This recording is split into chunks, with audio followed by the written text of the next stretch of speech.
This podcast is just fun. It's all fake. Don't believe us. Look, do your own research.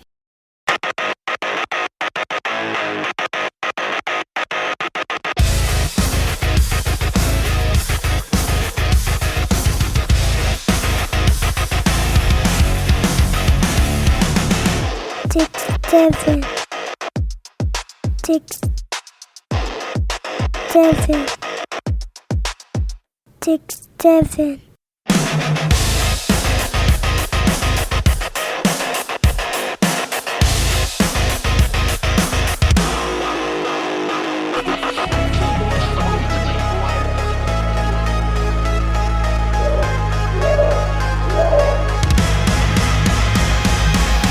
Nothing beyond 6, 7.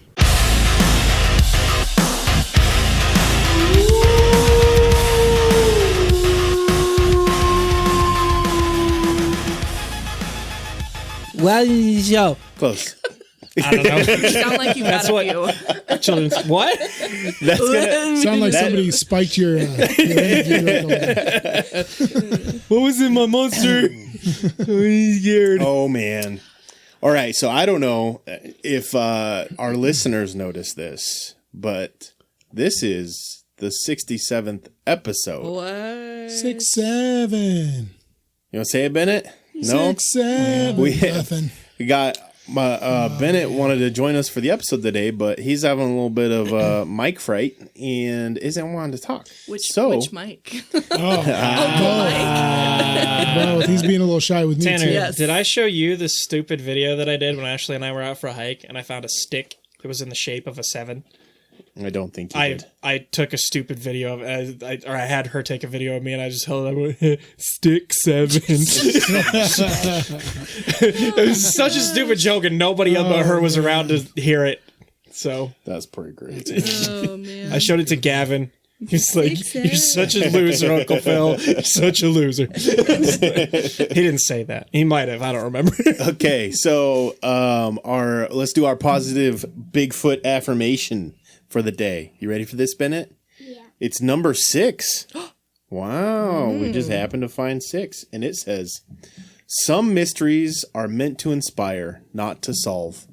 Ooh. Amen, dude. Amen to that. That is this podcast. Yep. dude. Yep. This True. whole We're not True. solving That's like our anything. motto, basically. we want to teach you how to think for yourself Yep.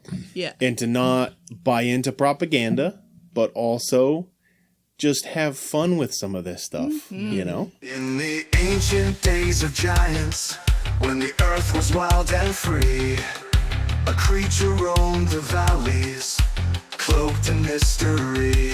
Is he born of angels' blood and man, a Nephilim so tall, or a shadow of the fallen, yet heeding the Maker's call? He's a biblically accurate Bigfoot, with a lineage from the skies. Not a myth or legend, but a truth that never dies. Is he a remnant of the Nephilim, a titan standing tall? Or does he have the word of God upon him, the last to hear the call?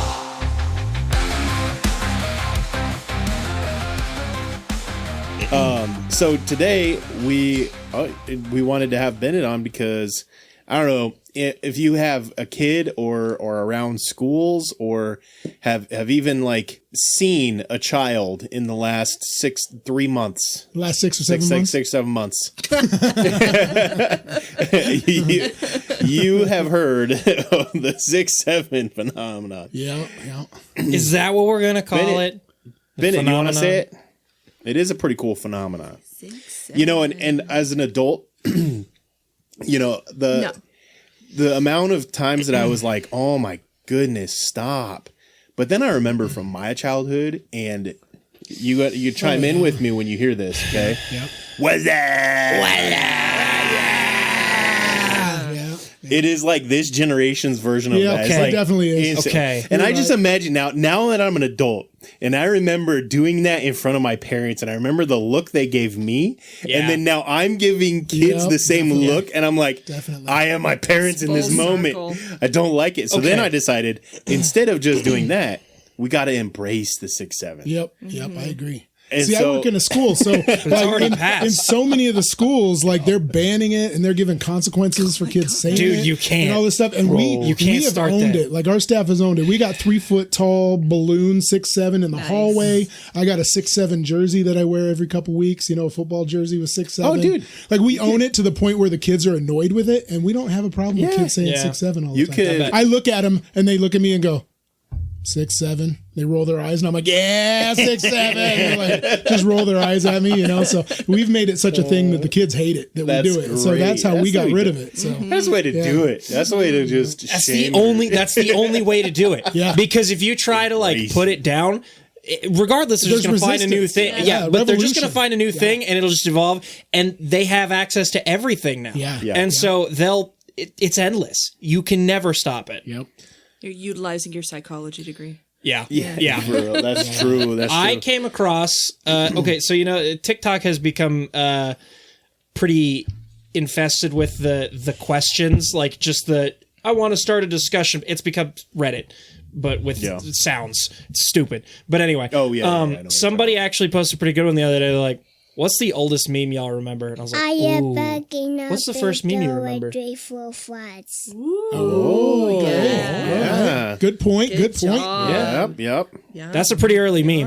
That's a deep cut. Yeah, when the listeners listen to this, we'll have gotten back from our vacation, and so he was just excited because we'll be going to the Great Wolf Lodge. So I'm sure, so we're recording a couple episodes to get ahead so we can be on vacation. So it'll be a few weeks, but you'll probably hear about the trip in a couple weeks how it went. But that's what he was saying. He's excited to go to the Great Wolf Lodge. Nice. Good job. Take, do you want to say the other one? No. Not ready for that. What was the one that All right. you were saying? You were saying 6-7 a lot. What else were you saying? Well, I he does think- that. I'm going to open I up my think energy the- drink. Mike, what's the Younger earliest meme you listeners. remember? Maybe that kid that he's the little toddler and he's making the face and the fist and. Oh, that yeah. little thing Yeah. behind him. That's Yeah, the yeah. oldest one I remember. Okay. We talking just memes, or are we talking like viral YouTube videos? Because like, at what I love going this with the stuff. tall So I boy. didn't get far enough to see if anybody asked that question because I thought the same thing. But yeah. I'm just thinking memes Okay. because that's the area that I was around for. Like I remember the invention basically of the meme. When I was starting to in high school. understand what memes were, it was during the keep calm and carry on phase a lot. And I was Oh, like, that that was in the Yep. mustaches and the random era, Yeah. all of that Yeah. while I was in college. And I was like, oh, this is what this is. I don't know when memes started, but the one that comes to mind for me is the Curious Raptor. The like what if Oh, yes. like Yeah, that yeah. one. That and Bad Luck Brian. Those two Yes. those two Bad Luck immediately Brian's a come to classic. mind. Yeah. Bad Luck Brian for sure. Like Gosh, I don't even know. Because I can remember the very first viral video I ever saw. Right. sure. Which is the Maya here. the Numa Numa Yeah, guy. yeah, the yep, Numa Numa Numa. Numa. That and I remember beatboxing that flute for me too. vividly. Yeah, beatboxing flute was real early too, but Numa Numa was number one for me. It was the very first one I ever saw. Well, and that stuff But- goes so far back. Yeah. Like you could go clear back to like late 90s for that. But memes. Memes, I don't even know, dude. I cannot remember. I feel first like meme. it started like Oh, overly attached girlfriend. that's that's an a- early yeah. one. Because that That's started an out early as a one. YouTube video, but then they made a meme out of it. Yeah. That's Yep. true. Yeah. Yeah, those are some real early ones. I was thinking The I was like early it was, ones had that little starburst thing in the background, Yes, like the yep, colored yes. lines. Yep, And, yep. Yeah, so you And can they tell all that they were all old ones. had like the same like block text. block Yep. text. Yep. Yeah, the same Yep. the same font. So, Black border, white text. Yep. Yep. still frame picture. Yeah. Yeah. I was like, man, I'm thinking like late 2000s Facebook into iFunny. Those are the things that come to mind when I think about the early memes. But Do you want to say the other one? I can't even. That My you've been brain I was is there, not Gandalf. thinking of it. Because there's just been so many. oh yeah, dude. I mean, You want to say it? Bennett's also been saying. You don't want to say it. please, buddy. It'll be really funny for some of our listeners. No? He's been walking around. I don't know where he got it from, but all of a sudden, on top of 6-7, he's been saying, nothing beats a holiday. which actually is really fitting because we're close to Christmas and vacation. So The stupid song that goes with that is one of those little earworms that just sticks in your head horrifically, and like you just can't stop hearing it for like a couple days at a time. I heard it in Walmart last week. Oh no. Yeah. Yeah, that's true. Speaking of things I heard, Bennett, did you know that John the Baptist and Winnie the Pooh have the same middle name? It's true. Yeah, he Yeah, did he know did that. know that. See, smart kid. He knew that. What is their middle name? The. So silly. I get it. So silly. Terrible jokes. Speaking of Hey, things that's that the are same terrible. middle name as Vlad the Impaler. Oh my god. Yes, but yes. I mean, Sorry, that's Jack first the thought. Ripper. Speaking of Vlad the Impaler, Proverbs 6:16 says, "There are 6 things the Lord hates. No, 7 things he detests." 6, 7. No, Just nothing. not into it. He's now. just not entertained by He us was at so all. excited to come downstairs, and then it was like the second we got down here, stage fright. I don't get it. Yeah. It's all right, bud. It's okay. Are you having fun at least? Hanging out? No, not having Oh fun. man! All right. Well, in that case, we'll just move on. At any point, Bennett, that you want to chime in, feel free. Yep. Okay. Yeah. We're gonna start talking about stuff though. Okay. All right. So with episode 6, 7, Mike has been planning this episode for a while. You know? And we use the word tell us planning about it? loosely because not a whole lot of planning went into it. But yeah. you know, working at the school, I have a group of 8th graders and I teach a class. It's a leadership class, and it's based on MK Mueller's 8 to Great. So it's like 8 steps to greatness, and we do a whole semester class on that. And it's kind of a cool. It's a cool setup because it's all the things that I learned while I was doing school counseling on how to help kids and how to find success and how to, deal with your problems and all those things. But it puts it like in a system. It puts it in, a program. And, we go through all 8 highways, each one after another, things like getting the big picture, visualizing, how to take risks, feeling all your feelings, honest communication, forgiveness, gratitude, hope, all those things. And we go through all those kind of step by step, That's nice. in the program. So it's kind of cool. So these kids, when they ask me questions about the podcast all the time. And so I said, we got episode 67 coming up pretty soon. And they rolled their eyes at me. And I was like, we're going to need a topic for 67. So we had them all kind of, for a day, they went through and found their favorite conspiracy theories. And so we got to give a shout out to, we used code names. So Buffalo and Lara Croft. Buffalo and Lara Croft had the winning idea. And we're going to talk about triangles and pair. vortexes. So yeah. Some of the other ones that we had Patrick Star and SpongeBob. Oh, nice. We also had Light and Dreamy. Yep. And then we had Milk and Glass. And then, but like I said, Buffalo and Lara Croft, they're the winners. So they wanted us to talk about some Y'all are good at code vortexes names. and I triangles know, and right? stuff like that. So yeah. Guy on a buffalo. That was my first thought as well. My first thought.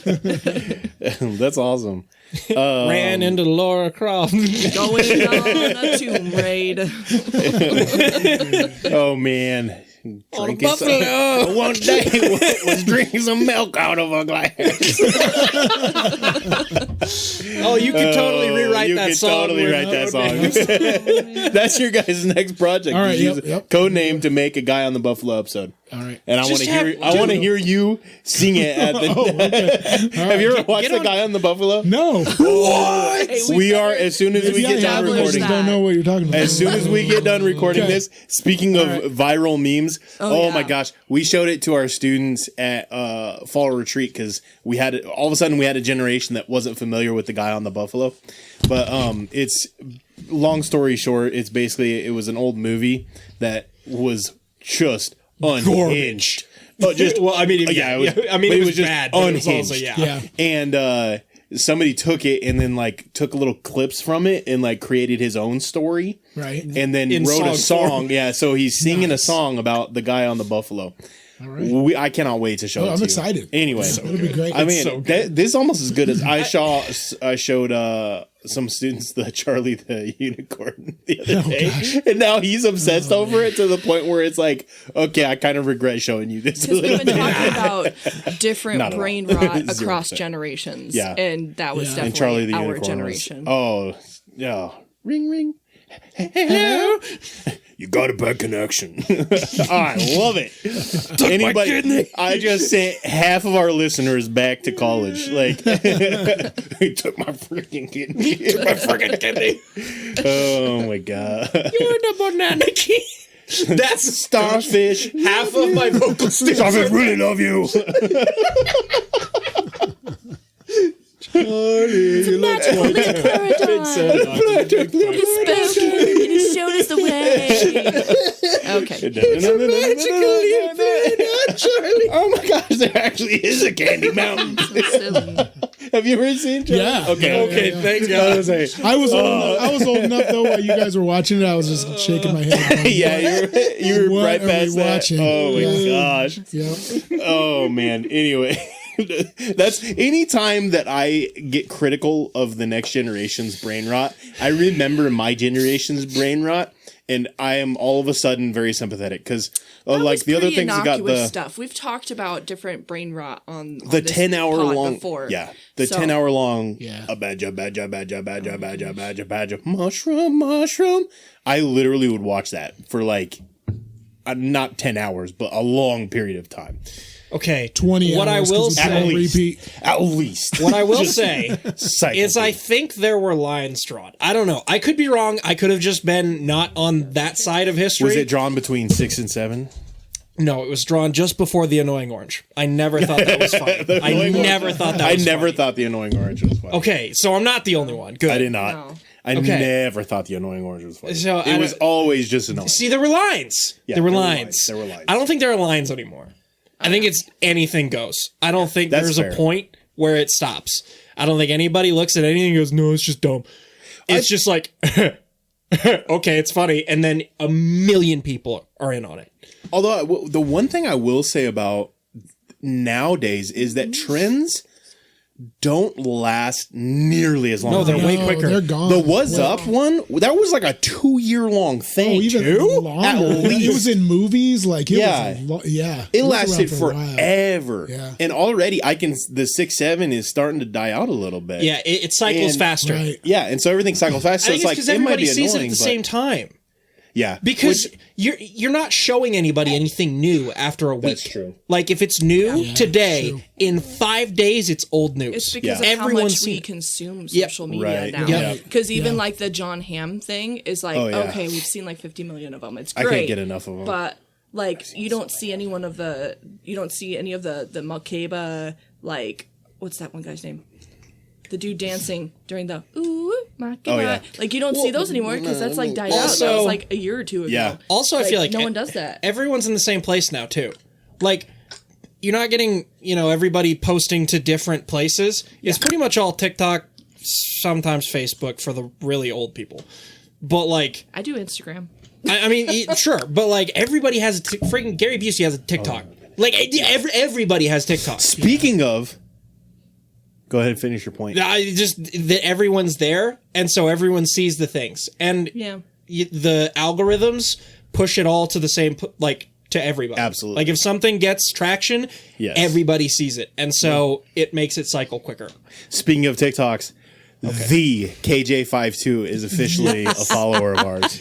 That's so dope. Mike, okay. you get to stay Okay. over there. I was like, who? The rest of us are gonna fangirl. Your Your basketball? validation You is go not do that. necessary See, for yeah. this. We Bro, don't need your... I went back and I was listening to the songs and I The was like, KJ I know oh, is a basketball player. oh no, the If KJ52. you would have told me, I need a Coke and a fry and a you would cheeseburger. have told me 15 years ago that I would be doing a podcast. First of all, I'd be like, "What's a That's podcast?" so hard to order. Second of all, I'd be like, "What?" If you told me that it was about conspiracy theories, I'd be like, "What?"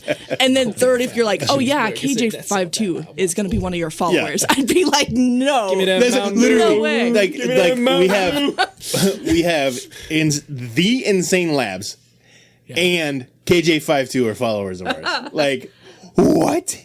I That is think we're crazy to we're me. hitting the right audience. is what That's I'm We saying. are, dude. So- That's true. All I could have ever wanted. the memes of also the best episode to say that KJ52 is a follower of theirs is this episode because it it would have been 5-2, but he didn't. that's true. He That didn't would follow have us been back. that's true, right. That would have been the best episode. But like the songs of his, because he had good serious songs. Yes. And he had fun, like way fun meme songs. Yeah. But his way fun meme songs like got me through college, dude. Like, You know, talk about unhinged. man. His meme songs were crazy. Like they were so off. they were so Just- crazy. Just insane. I loved it so much. But yeah, He has some really good deeper songs. yeah, too. like his Dear Slim and Dear Slim 2. Yep. Phenomenal. Insanely good songs. Like, lyrically next level. yeah. No, he's yeah. really good. Like he's a really talented artist. So he had wrote Really good rapper. songs to Eminem, basically saying like, because their childhood and their upbringing were like identical, Right. and he was basically and saying he got that, like, compared a lot. I Yes. think by Christians. by Christians a lot, and he kind of talked about how, you know, that for Eminem, man, that like there's a better path than through hate, and just trying to like. And eventually Eminem did hear it, and I don't remember what Eminem said about it, but I remembered hearing like Yeah, I don't know if that anything Eminem was had ever acknowledged confirmed. that he Yes. had heard the songs. Yeah. But Eminem fans went like violent on KJ52. Like, Oh yeah, I'm sure. like, who are you to talk about your religion and blah, blah, blah, and you're nobody compared to him. Well, Eminem is Eminem. Everybody is nobody to Eminem, let alone a Christian rapper, you know? Yes. Right. And, but so then he came out with Dear Slim Part 2 and basically just said, like, guys, I never once said that he was wrong or that he was doing anything unhealthy or anything. He's just saying, basically lyrically is like, I know a God that heals all those wounds, and like that's the whole point of the song.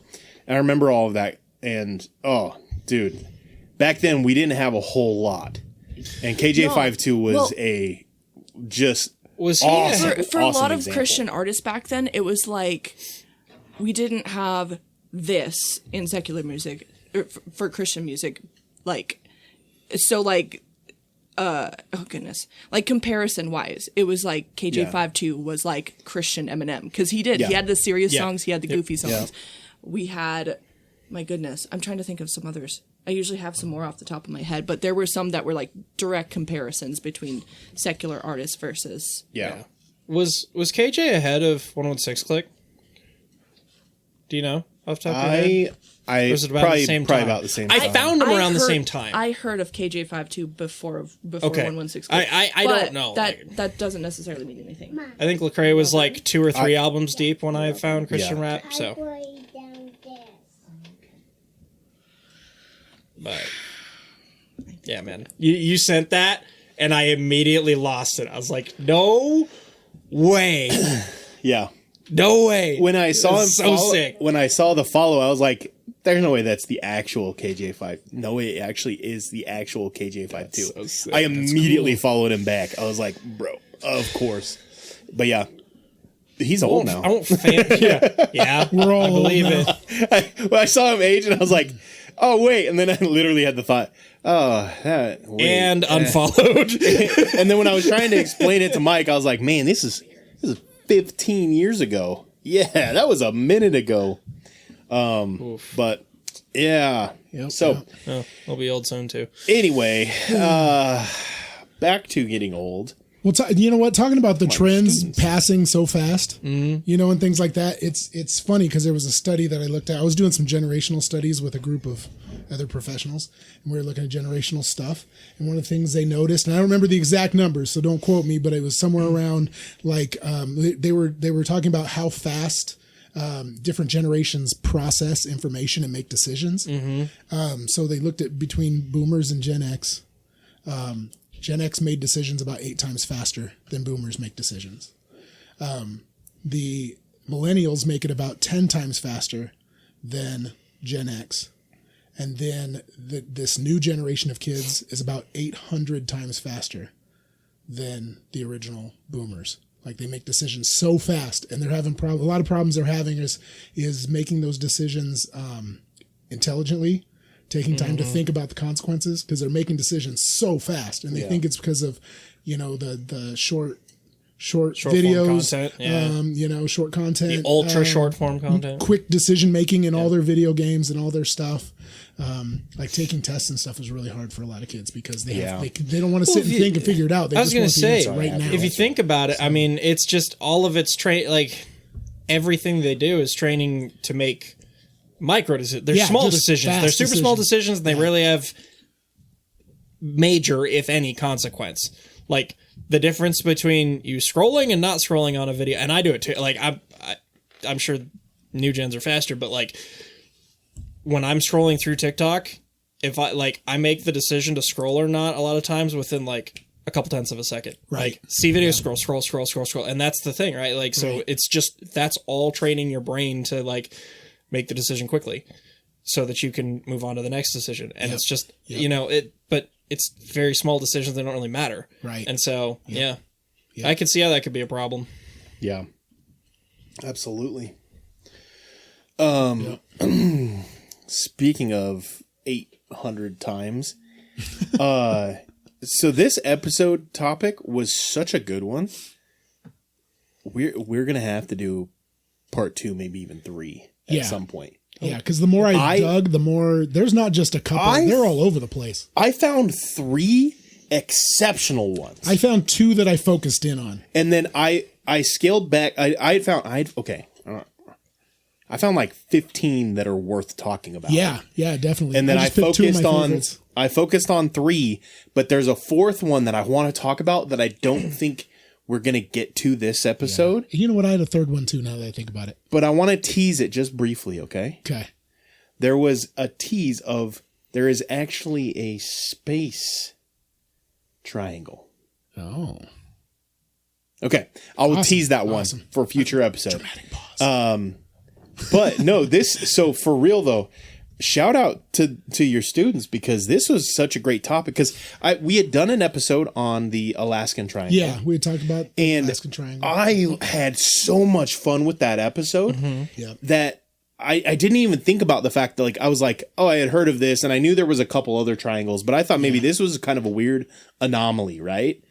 That like there's this Alaskan Triangle, which is crazy, and then there's the Bermuda Triangle, which is crazy, and then we've heard of like, 1 or 2 others, but like, I feel like I was like, but we've all heard of all of them, blah, blah, blah. Yeah.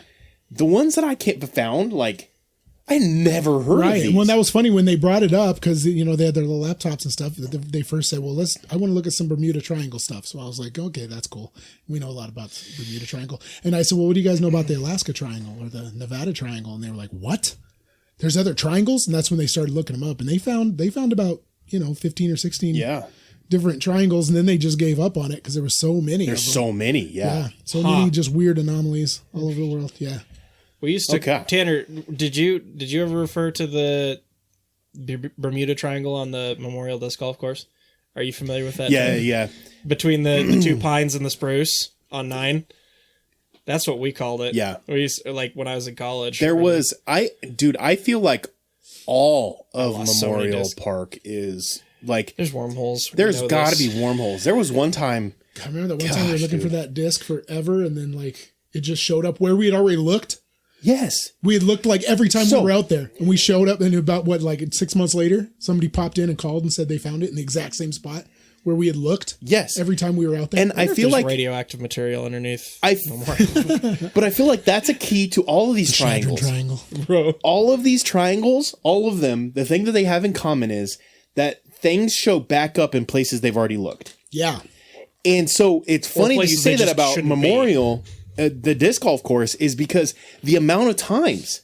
Right. And then the state park has a couple too. Like one of our buddies, I don't know if I'll just shout him out. Shout out Cole. He lost the disc on hole 17. Mm-hmm. Me and him looked because it was his go-to driver. We looked for like a half an hour. I think we went and looked one time when we were out there too. We came with you and you were telling me, and I think we went sent my boys out to look for it too, just because you kind of knew where it was supposed to be. Yeah, I don't remember for sure. But then one day, Courtney and I were walking, just took a short walk, and I was explaining it to her, and she's like, "You mean like right there where that blue disc is?" And I was like, "What?" It's just you could see it from the road.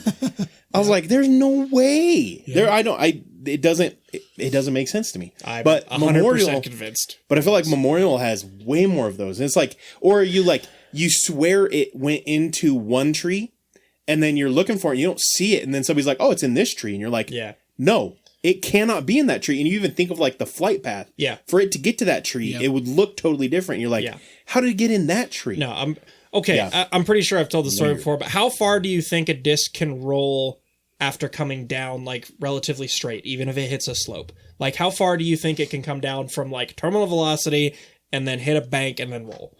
Just naturally. Like 50 feet? Yeah. Maybe I mean, on a good roll. on a pretty decent slope. Yeah. Yeah. So I had one that rolled from just the west side of the old whatever court it was, volleyball or whatever, almost to the road. Like that's like what, 50 something yards? That's a wild roll. And we were watching for it. Mm-hmm. And there's just no way. Somebody else saw it and pointed it out. It's just like, that's not physics. No. Physics says no. That can't be. It's not possible. The amount of times that has happened at Memorial is ridiculous. The amount of times I've witnessed it happen at Memorial is ridiculous. And that's the thing about it. It's just like, if you think that can happen anywhere, but there's more prevalent places like Bermuda, Alaska Triangle, that type of thing, dude, Memorial Park is super high in that regard. Like it is so much of that kind of activity. Yeah. And then and again, the state park even has a couple of those spots too, but the state park I feel like has quite a few too. It's just, I think with the state park, the difference is Memorial is a flat park. Right. So when it happens, it's very obvious. Yep. But I feel like when it happens at the state park, like there was that one time where your son threw off of hole 12 with his American flag disc. Yep. We saw it land. We saw exactly where it hit because it hit a tree. Yep. And we saw it land, and it cannot roll where it's at because it's too dense. Right. And we looked for like an hour. Yeah. And we literally went in a circle and just slowly we even went made through our the way next out. hole and then came back and looked again. It was just gone. Yeah. And it never to be seen again. Yeah. And crazy. But so all that to say, the one thing also in common with Memorial Hall is I didn't realize how many of these are actually over land. Yeah. Because the Alaska Triangle is over land. So in my mind, the one thing about the Bermuda and a lot Triangle, of times they call them like vortices and stuff, but it's the same phenomena and stuff. They just don't put a triangle shape with it. Right. You know, well, that's what there are plenty of triangles too on land, but there are a lot of them that are just vortexes and mountains and things like that. With the ocean, I feel like sometimes they're like, it's easy to there could be dismiss. methane pockets or rogue waves or whatever. Just this weather that, patterns whatever. in this area tend to cause shipwrecks or plane wrecks or whatever. But so all that to say, let's get started. Yes, sir. The very first one I have, and part of the reason I went into all of that is to say that. So think of the exact opposite place on Earth than the Bermuda Triangle. So Kansas? Even more opposite than that. The Alps. Nevada. Oh. So you've got ocean, weather, lots of storms, water. And then the other place on Earth, the exact opposite is desert, no storms. And when they do have storms, you can see them on the horizon coming. Right. So, the first I'm excited triangle, you said desert because both of my big ones are both in the desert. Yeah? Oh, okay, good. So this one was, and I don't know how, and because honestly, I feel like each one of these could be its own episode. And I don't want to spend a ton of time in each one. Right. So I don't know how much to break it down. So I'm just going to kind of...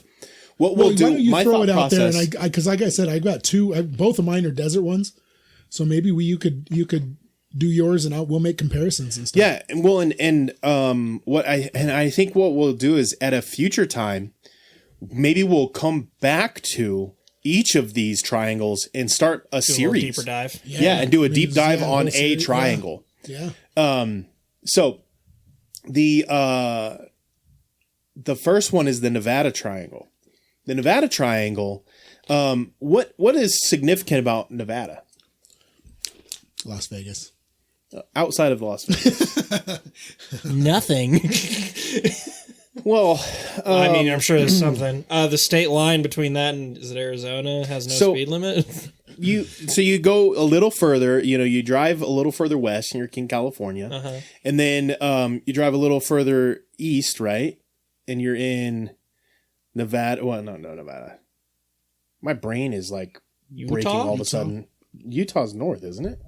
Now I got to bring up a map. Montana's up there. My not brain that far is not south. in map. My brain's not in map mode right now. I got to pull it up. So it's under Idaho. Idaho's north. Yeah. Idaho's north of Nevada. Utah's east. There might be another. Does it border Arizona as well?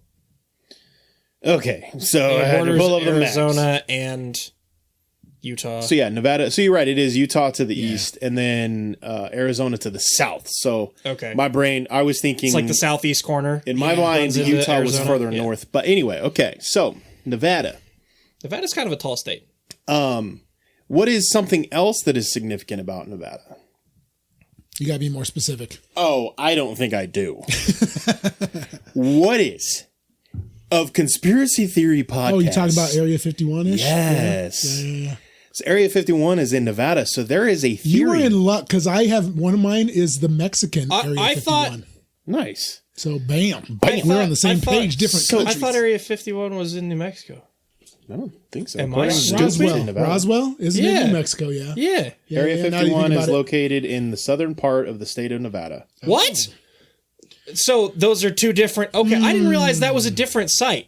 Wait, so Yeah, Roswell is the Yeah, the crash UFO site. site.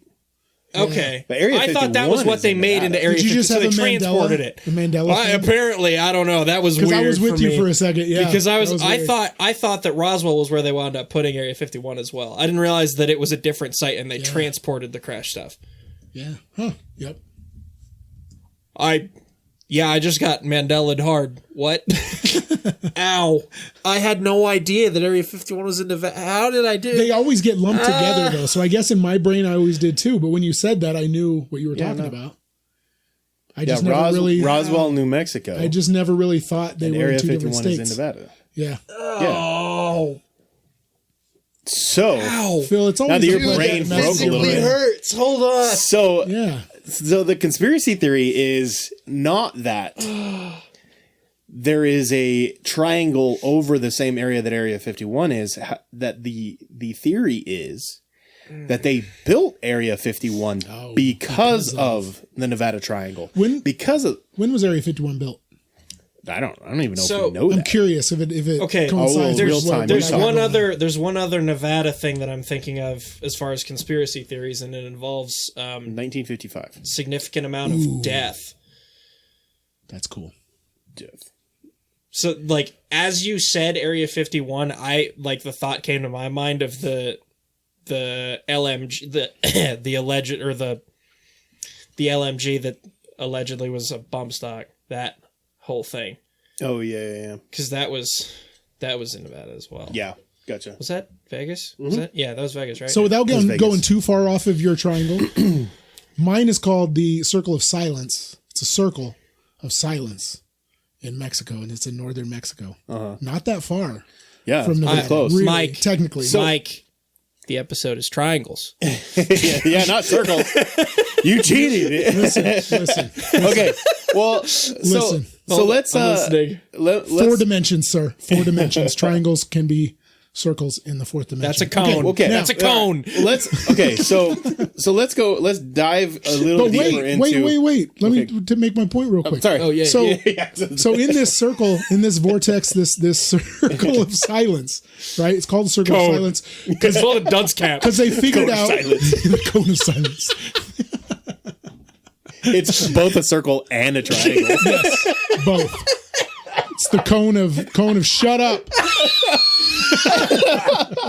You don't say that. So anyway, so they figured out radios don't work there and a bunch of stuff doesn't work and like compasses spin and do all kinds of weird stuff in this vortex, right?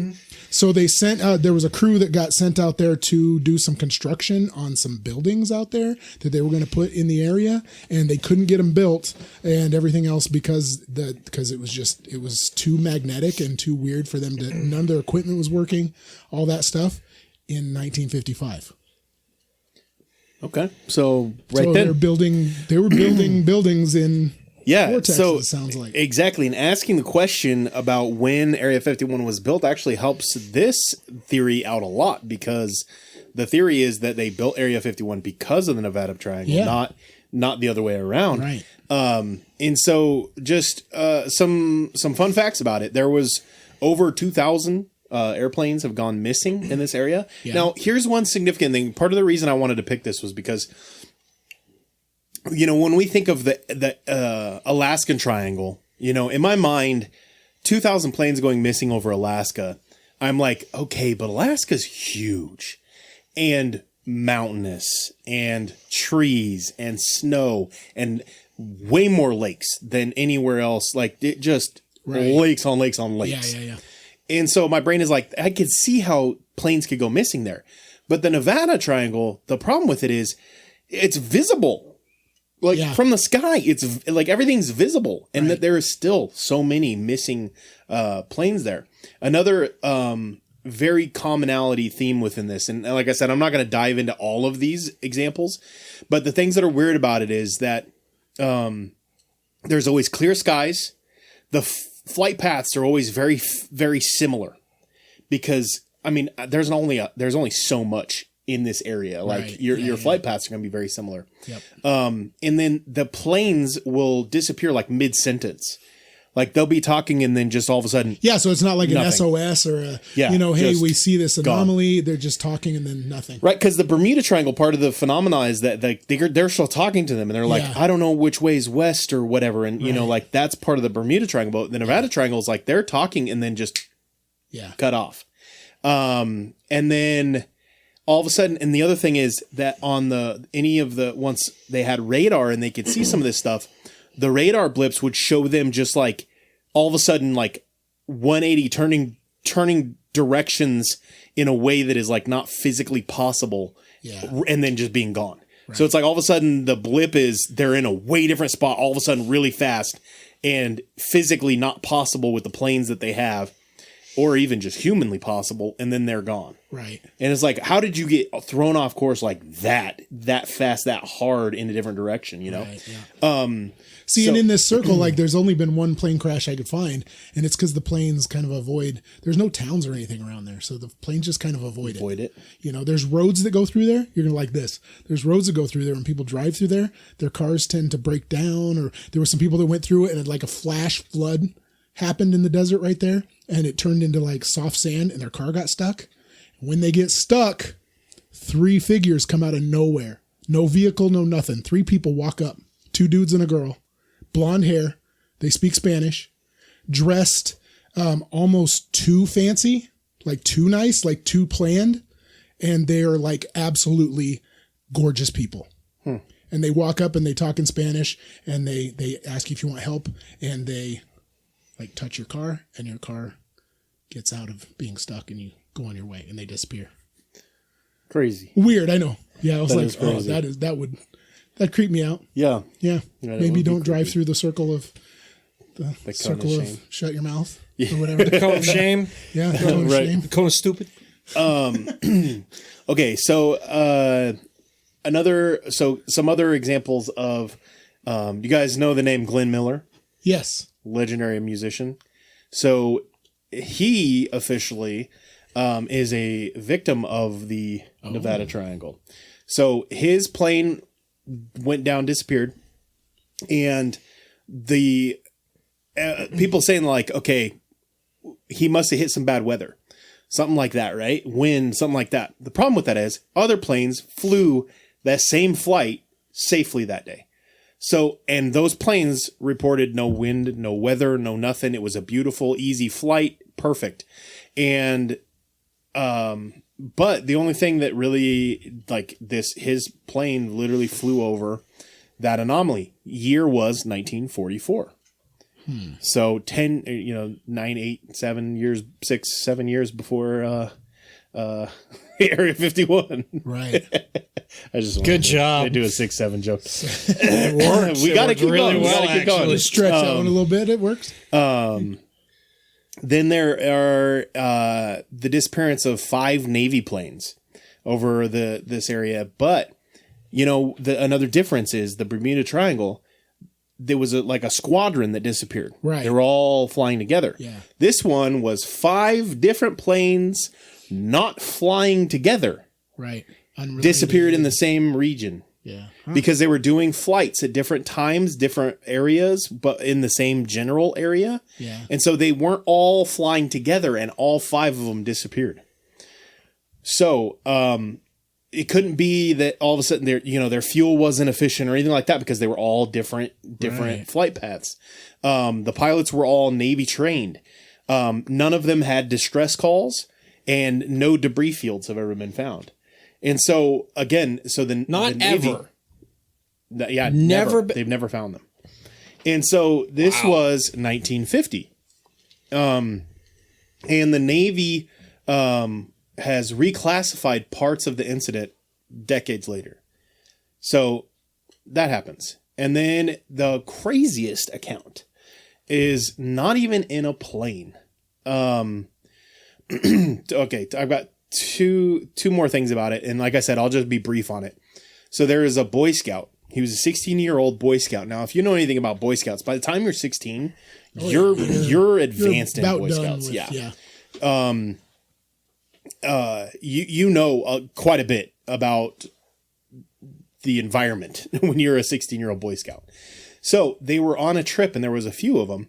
And this 16-year-old Boy Scout, he walked a very short distance, like literally still within eyesight of the rest of the people. He had just walked ahead a little bit, and he stepped up to, there was a ridge.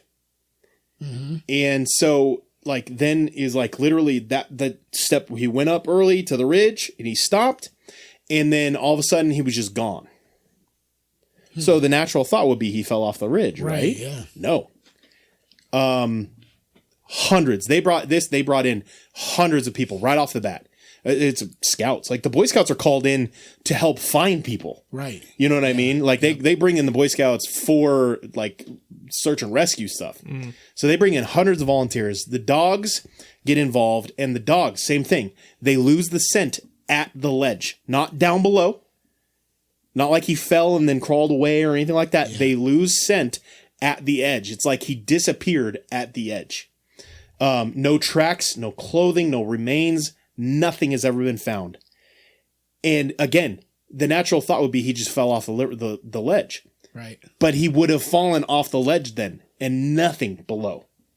So and he didn't turn left, he didn't turn right. His scent disappears, and he's just gone. Yeah. To this day, gone. Ceased to exist at that moment. He's going to pop up in Montauk and for real. Well, that was in 1957. Okay. So now Area 51 exists. Yeah. There's just crash sites. Like just randomly people will just come upon a crash site. Yeah. And when they find the crashes, it's like there doesn't answer questions. Huh. Like the crash sites, when they finally do find them, they'll be in completely weird places in different directions than they should be. There's no, there'll be no bodies inside of it, or there won't be a debris field. It's almost like it landed. Just weird. The crash sites are just weird. And then the last one, there was a German backpacker whose career was doing this, went missing in there. But then the other effect. So, Mike, yes, I wanted to get to this because you brought up. So the other effect it's called the zone of silence effect. Ooh. So like the cone of silence, but with a Z. This is a zone of silence. That there's an area that it seems like repetitively that radios cut out. Yeah. Compasses start spinning. Yeah. GPS fails. People on the ground can like say that they have disorientation. Right. Like they get really disoriented. And then the last one, but common to the Bermuda Triangle, time distortion. Right. They were gone longer than they thought they were when they were out for a hike. Bro, this or is shorter literally than they went out Stalker. for. This is just, it's the zone. Careful, Strelok. But yeah, so they're for real though. No, see, that's exact, like, this is literally game mechanics in Stalker. Yeah. So And the very last thing on Yeah, this go ahead. is that here's something that kind of is in theme for the podcast we've talked about in the past. Cave systems. yeah. Underground cave systems. Like vast underground cave systems. Interesting. Yeah. Just a weird fun So fact. it's Yep. this- Missing people. Stalker cave meets systems. Descent. So missing people and cave systems go hand in hand. We've talked about that on the Right. show. They don't even have to be on the ground for it to be missing people.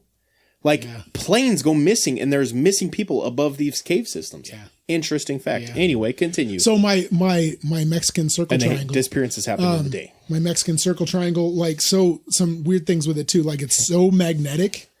It's the magnetic pull in it's so strong. They fired a rocket, and it was a rocket that was supposed to go up in the atmosphere, measure weather stuff, and it was supposed to land in White Sands, New Mexico. The magnetic pull from the circle down in Mexico pulled it off course that it crashed right in the middle of the circle of silence. And so the U.S. hopped right in. The U.S. is like, that's our rocket. We'll come clean it up. You know who was in charge of that cleanup? A man by the name of Von Braun Of course he was. Ain't no way. Of was course in he charge of the cleanup. They cleaned it all up, got it all out of there. course There's no he evidence that was. that crash ever happened in Mexico. Yeah. But the magnetic pull on it is so crazy. It has more meteorites hit there in that circle than anywhere else on the planet. The debris field of meteorite debris is the biggest on the planet. Like, there's meteorites everywhere out there. It has the highest density of prehistoric fossils in that area, which is interesting. That is interesting. But yeah, it's just a weird, and it's in the middle of this huge mountain range.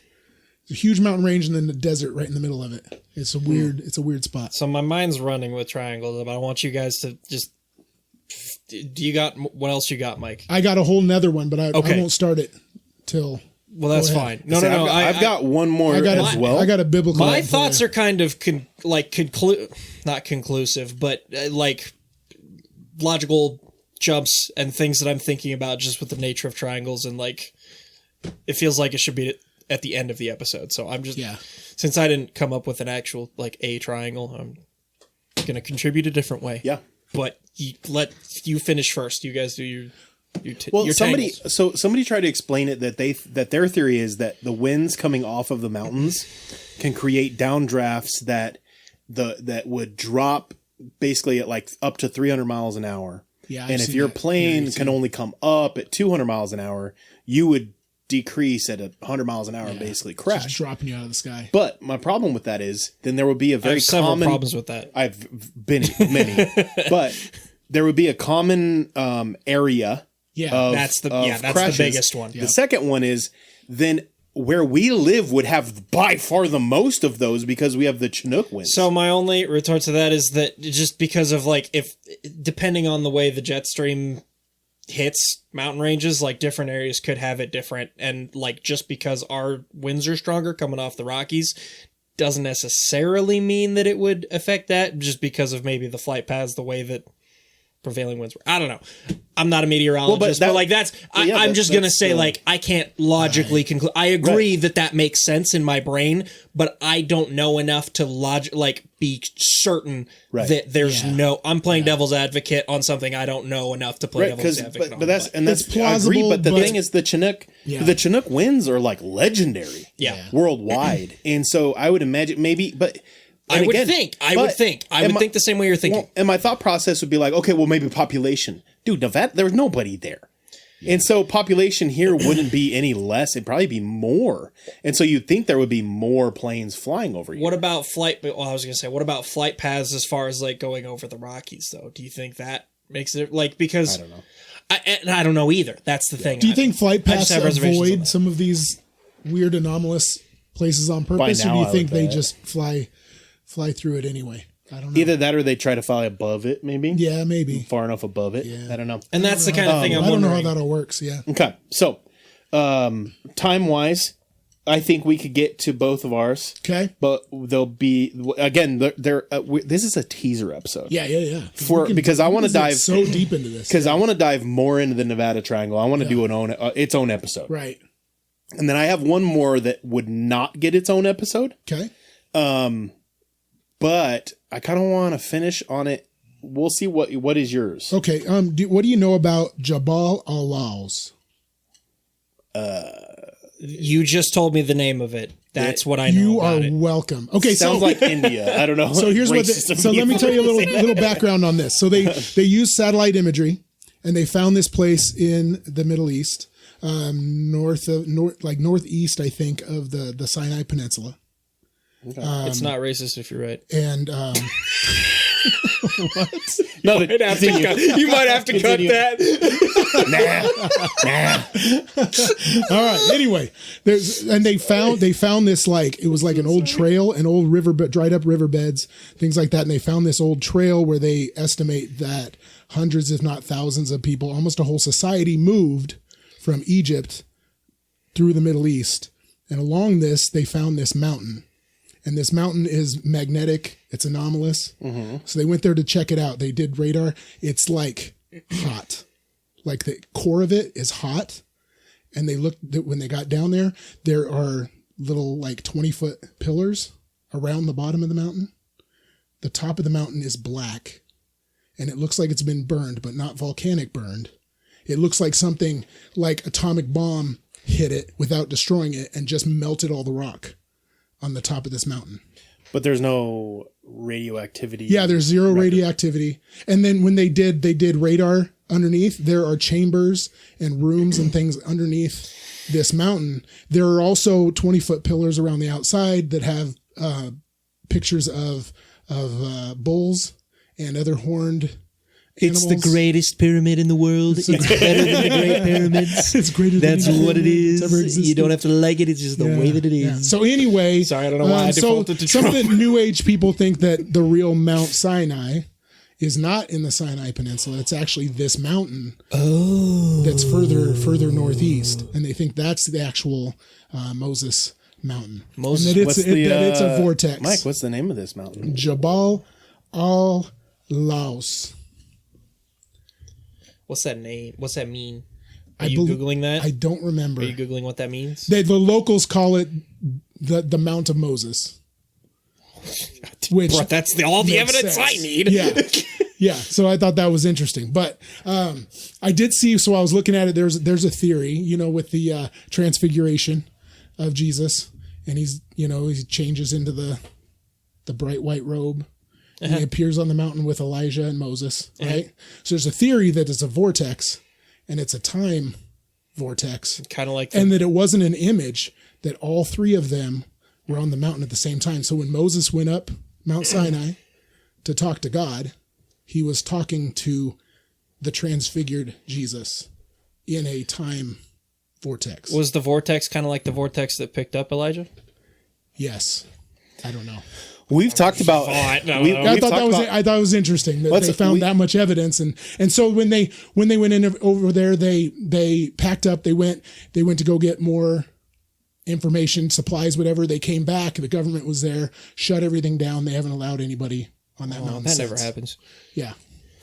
Okay, so the two things we talked about, the idea that possibly when the Mount of Transfiguration with Jesus and that it was in real time and whatever. Yeah. So that could be an anomaly that it could have happened. But this place that you're talking about, I've heard it called from a different name, which is that locally the Bedouin name for it is in English would be translated as the Mountain of Moses. And historically, they've called it that for a long period of time, Right. Yep. way before our modern, Yep. ideas of translation and stuff like that. But they also, another local name for it, they also have called it the Mount Oreb, which is another name for Sinai. Right. And so it could just be that they have the wrong Mount Sinai, even though it was originally named the same Right. Yeah. And I was looking at like why that might be. There was the documentary I was watching about it, just a short documentary, and they were talking about, that it was a local government control thing that they stuck the Mount Sinai on the map where in the Sinai Peninsula because they wanted to own it. They wanted to make sure that because it's across the border, and so it's from where they originally had it marked, and so they wanted to have ownership of it. So they just picked a random mountain down there and called it that. And Could be, so honestly, yeah. But anyway, like just the weird stuff that surrounds that mountain in general is very strange. The mountain, everything about that mountain, and I want to do. That would be a fun one to do. I would love to do an entire episode on that mountain as well.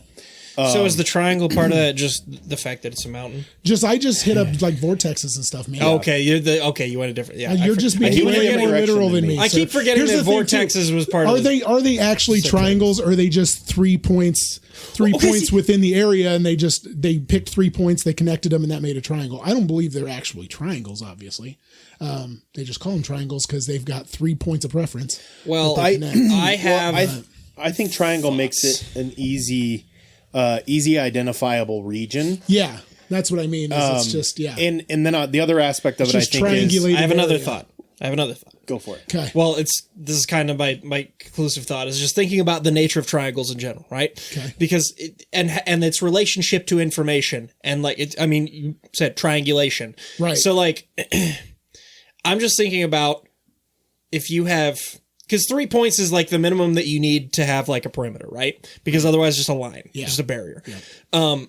But so to have an area that there's any sort of like information on a specific area, it's got to be at least a triangle. So if you're just going for like the minimum number of points to connect to whether it's control an area or map an area or whatever, it's got to be at least a triangle, right? So I'm just thinking about like, if we go back to some of our other episodes and things we've talked about as far as like ancient tech, whether it's pyramids, which they're coincidentally 4 triangles to make a pyramid.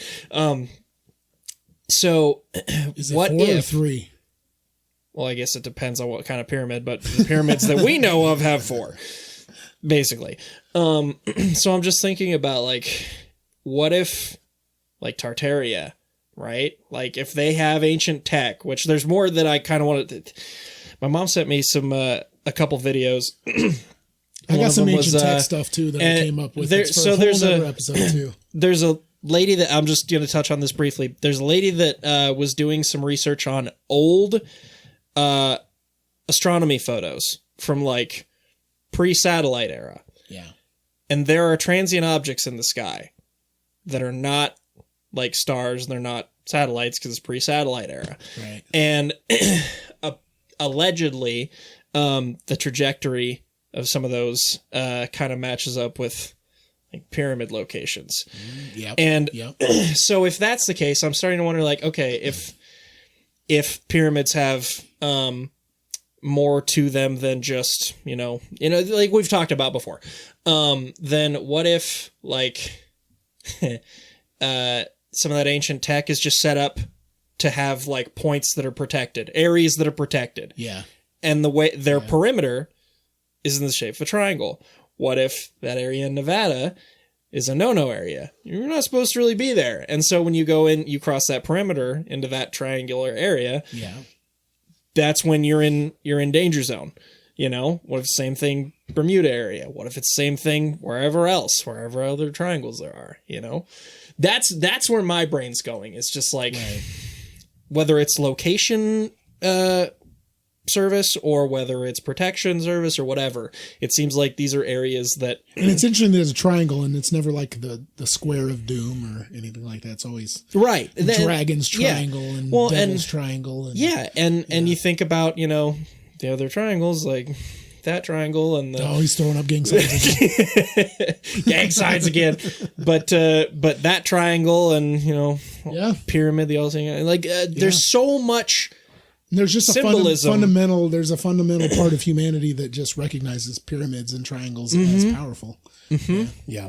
Yeah, triangles are kind of an important shape. And so threes in general across the globe are just, you know. I have no evidentiary basis for believing against what you were suggesting, that they're not actual triangles. Right. Yeah. I just gut feeling and the way that my brain is running, I'm going to lean towards they are actual triangles. Yeah. There's a line between this point and this point and this point and this point and this point and this point. And when you cross that line, you enter into whatever that area is, or you leave that area if you're lucky. Because you can fly high over those areas. What if they are invisible pyramids? What if it is a triangle and it's an invisible, like a vortex pyramid, and if you fly high enough, it doesn't affect you. But if you fly low enough, you fly right into that pyramid of power. What if it's what if go a different route? What if they're ley lines? What if what? What if they're ley lines? Well, ley lines are created based on where stuff is at and where these vortexes are at. But the thing about ley lines is that they're straight lines. Right, but the ley lines were created once they started mapping out all these different power areas and vortexes. And it's Wakanda. Stuff. It's it's a bunch of Wakandans. Yep. It's their dome. It's their dome, but it's a pyramid. It's a triangular pyramid. Just fly into the force field, and that's where your plane disappears. Yeah. Dun, dun, maybe. Dun. All right. Maybe. So see, we've been thinking it was domes all this time, and it has to be a circle to be a dome. So maybe the one in Mexico is a dome. These ones are pyramids. All right. What if? I'm just kidding. Go ahead. So let's talk about the last triangle before we get too far on this. Okay. So this triangle is called the Bennington Triangle. Yep, I saw that one too. The Bennington Triangle is intriguing to me, partially because, again, I feel like most of these triangles occur over areas that don't have much population. That is interesting that we don't find triangles over cities. And maybe stuff. They don't build cities there because of what's in that area. But at one point, this place did have a population. Maybe they built it there because of what was there. What if? I'm just kidding. Go ahead. Okay. So this is an area in southwestern Vermont. And it's centered around a mountain called the Glastonbury Mountain. Spans, I think I figured it out. I calculated it out. It's roughly 100 square miles. I think. Maybe a little bit bigger than that. I can't remember. But anyway, so in this region currently, today, there's 5 people that live in this entire region. Is it one family or is it? It's one family. Okay, I was going to say 5 people. It seems one family in this entire place called the Bennington Triangle. Okay. There was a period of time of people disappearing, but unlike the other cases, this one has no planes, no ships, just people disappearing. Okay. So, again, this is southwestern Vermont, and it took place between the main disappearances with population where it was, took place between 1945 and 1950. And this area, even before 1945, this area had long been rumored and avoided, dating all the way back to when Native Americans lived in the region. And Native Americans, their legends were that there were spirits that walked the mountains. So the only thing that they go into this area for was to bury the dead. Yeah. There's a place in California like that I found too. So there is, so it's basically, it became a Native American burial ground. And on top of that, the Native Americans avoided it even before they turned it into a burial ground. The locals say that part of the reason why there's so few people that live there is because the land doesn't want people to live there. So, first disappearance. It was a man named Matty Rivers. Disappeared in 1945, November 12th. He was a 74-year-old, very, very experienced hunter. He wasn't a tourist. He knew the area like the back of his hand. just well known, knew the area. So that day he had a hunting party with a guy named Hell Hollow. And at some point, Rivers lagged behind the group. And this wasn't abnormal. He had done it 100 times before. Like, he just would go off on his own little way because he knew the area so well. And since 1945, nobody has ever been found. However, they have found fresh rifle cartridges, or they had found fresh rifle cartridges of his. So they knew he was in the region, but no body, no blood, no clothing, no nothing. Dude just disappeared. They brought in a search crew, couldn't find anything. Then, a year later, disappearance number 2 happens. This lady is named Paula Jean Weldon, 1946. So Paula was a sophomore at Bennington College, which is a little right outside of this triangle, okay?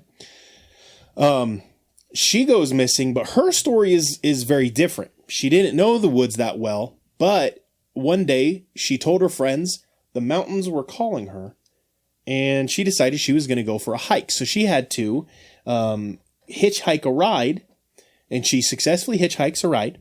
And in the aftermath of it all, the person who gave her a ride, the first one, remembers her. He remembers where he dropped her off at. And then there were people that were on the trail that recognized her and saw her. So we know she successfully hitchhiked there and began walking the trail.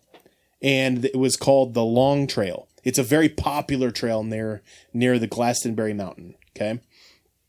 Then another group of people, like multiple people, saw her on this trail that afternoon. There was even a couple who followed her for a while. And then another hiker saw her go around a bend in the trail. And when they got to the next straight path, she was gone. Just vanished. No trace.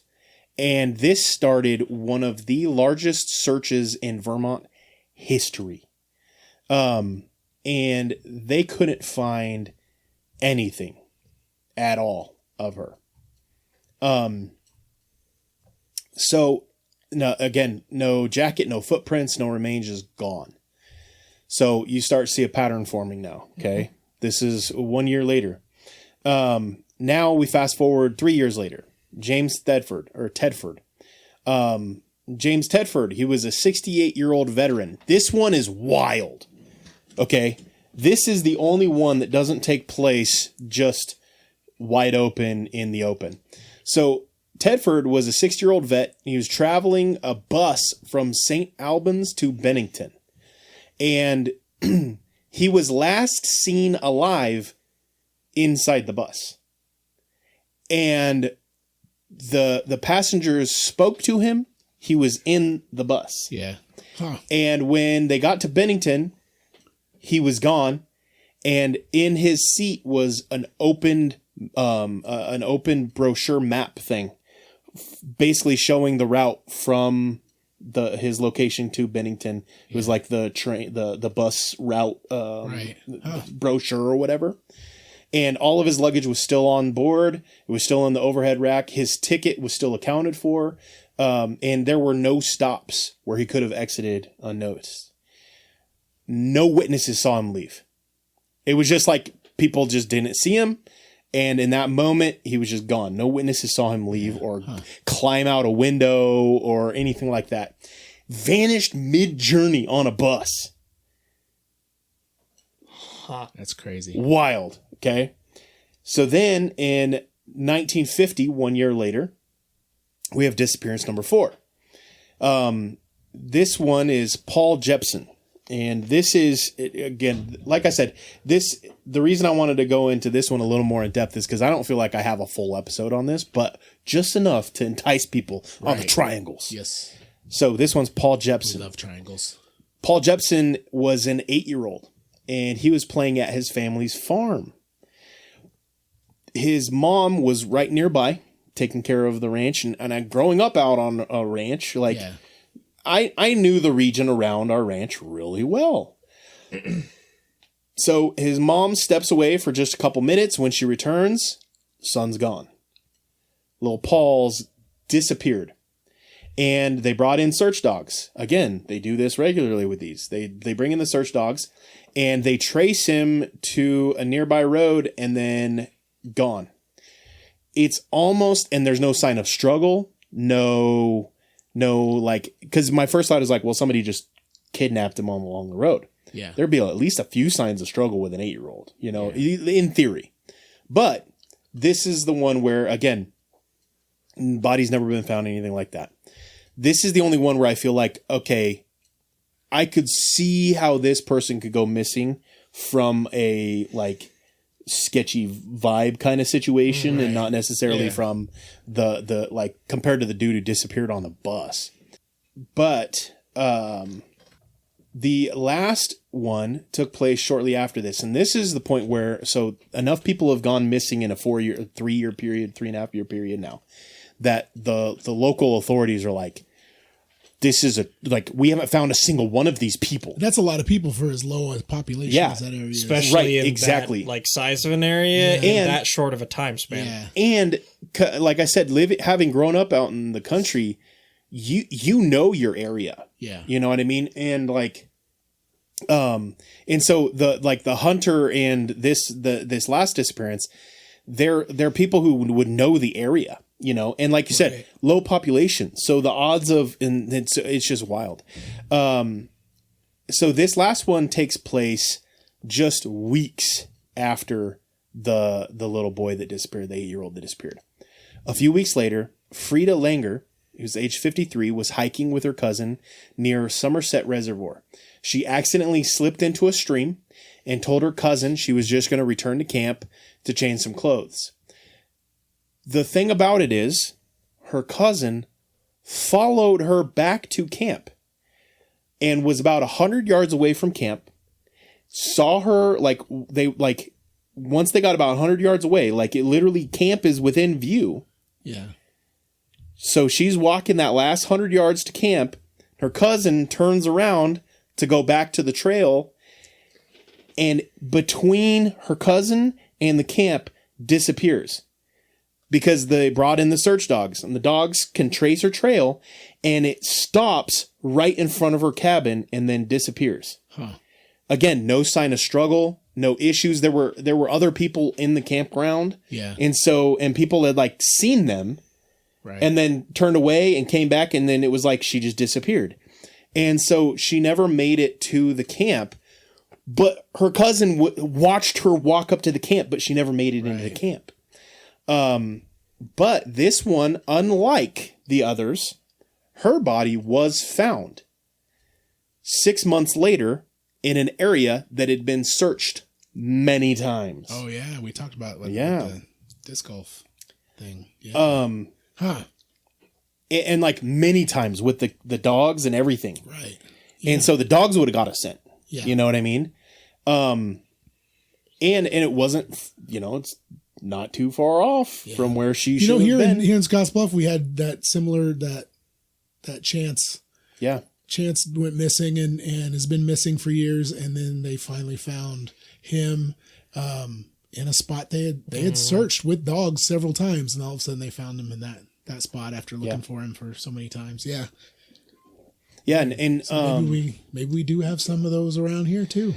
I mean, you remember there was people, there's been rumors that a new Area 51 was built in the region. In that same area. In that same area. So the last thing that, when you look at the situation, your first thought is short period of time, lots of disappearances. Yeah. A serial killer, right?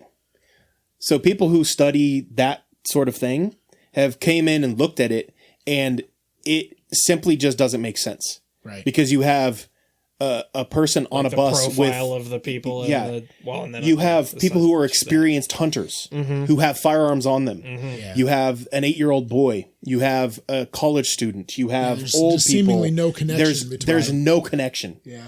And it's not even certain spot because it's all within this big triangle area. So the other thing is, all of the rumors that existed long before it and have existed long past it about two things that are creepy about this mountain. The number one, they call it the Silent Mountain. It's always silence. with these things. Yeah, because nothing works there, right? I've heard of Silent Hill, but I've never heard of Silent Mountain. It's the bigger brother of Silent Hill. It's just quiet. And the last things. Oh, go ahead. Hold on. The last things about it is even today, because the trail's still a trail. Yeah. Even today, people who are hiking this trail when they get to this spot, the triangle, they're cautioned to be on alert because hikers repeatedly report that they all of a sudden had sudden disorientation for no reason. Their electronic equipment malfunctions when they're in this area. They have the feeling like they're being watched. And an overwhelming sense, like an overwhelming urge to leave. And then the last thing that had been reported early, during, and after, horrific smells that will just seem to come and go. Interesting, right? Interesting. The like places that my mind goes are like just anomalous zones from like radioactivity or that type of thing, or wormholes. Yeah. Or maybe a connection between those two things, or demonic, or like pseudo-demonic Nephilim, that type of thing, Bigfoot. Like, just that's the type of places that I saw a really cool explanation of if there is a fourth dimension, like a spiritual dimension or something like that, like some fourth dimension, whether time is another dimension. I saw a really cool explanation on wrapping your mind around if there was a fourth dimension, because we live in a 3-dimensional world. And if there's a fourth dimension that exists that we just can't see what it would look like. And this guy explained it really great. He said, imagine for a second that you're a 2-dimensional creature, right? Right. So you don't know what a ball is. To you, a ball is a circle. Yep. Right? Now, well, to you, it's a line. This ball, if you are a 2-dimensional creature living on this paper, and you are alive and you're on this paper, and there is a ball above the paper, you can't see it. It exists. You can't see it because it's out of your dimensional view. Right. But if you pass the ball through those 2 dimensions, your 2-dimensional creature is going to see a circle come, manifesting out of nothing, growing to its full size, and then shrinking and disappearing. There's and he said, if something exists in the 4th dimension, that's how we would see it. We would see it as something appearing and then being in full form and then slowly disappearing. But it would still be there. We just wouldn't be able to see it because it's not in our dimension. I like the Stranger Things season 1 pencil through the folded paper. Yeah. Like it gives me the same vibe. It's a very similar concept. Yep. It's tough to match. That almost feels like the only it sounds stupid to say reasonable, but the only reasonable explanation for something like the guy on the bus. Yeah. Right? Like, you you can't just not be there all of a sudden. That's not how physics works. Well, so and I was kind of thinking about size-wise, thinking of the Bennington one specifically. Yeah. So this one's 100 square miles. Thinking of size-wise, in where we live, the Pine Ridge is very reminiscent of like that kind of a size. And imagine if there was 5 people, really. 5 people that disappeared within a 4.5 year time period. Yeah. From this area, you know what I mean? Like even just one person disappearing is a big. I mean, if deal you square that area. up, that's 10 miles by 10 miles. That's not very big. But thinking of the population in this area, and that high concentration. now area. think about the population all of a sudden being. And now 5 people in 5 years. That's even crazy, imagine between here and Alliance, between Shatter and Alliance, if 5 people just suddenly disappeared and we have these weird stories, how weird and anomalous that would be. Yeah, it's really not that far. And there's a lot more population here than there is there. Crazy. That's weird. Did you ever go with when our mom was doing the traveling nursing thing?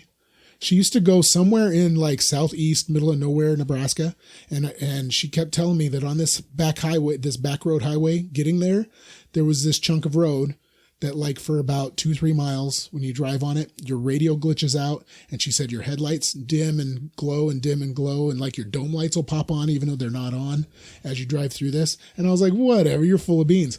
I went with her one time. Legit, it was scary. Like you get this weird feeling and all of a sudden the radio glitches out and everything and the car's still running because it was before cars were mostly electronic, and so, but everything electrical in there would start glitching out and then you'd come out of it and it was fine. It was a weird anomaly. I don't remember where it was at, but she took me down I wish time. That's, and it was a little tiny town, middle of nowhere. Because I remember going with her to this place. Yeah.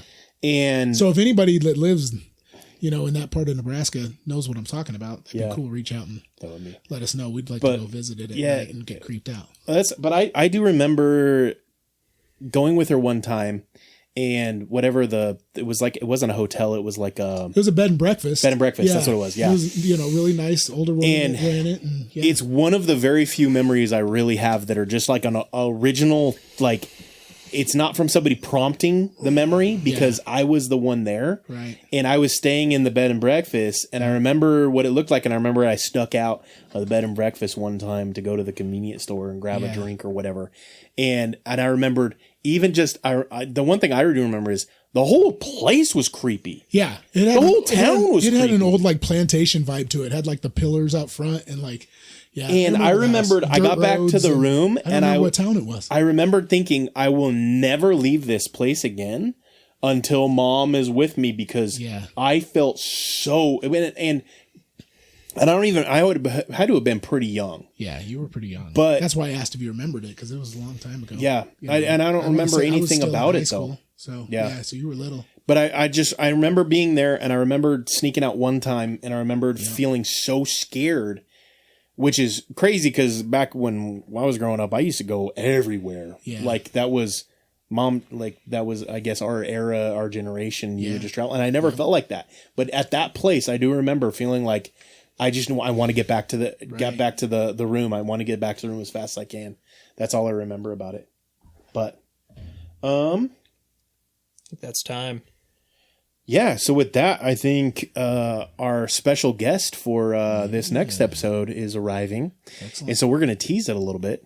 But it's someone who we've tried to get on the show numerous times. Yes. And I've never met him, so I'm excited to awesome to meet him. So I think he is arriving, and he's going to make his way down to the studio, and we're going to record his episode. So with that, don't forget to like, comment, subscribe, do all of those things. You guys are amazing. And don't forget to Be your biblically accurate best. love you guys. Love you. Love you.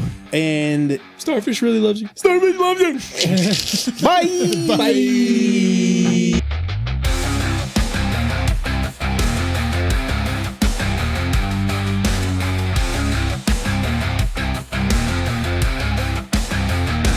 In the ancient days of giants, when the earth was wild and free, a creature roamed the valleys, cloaked in mystery.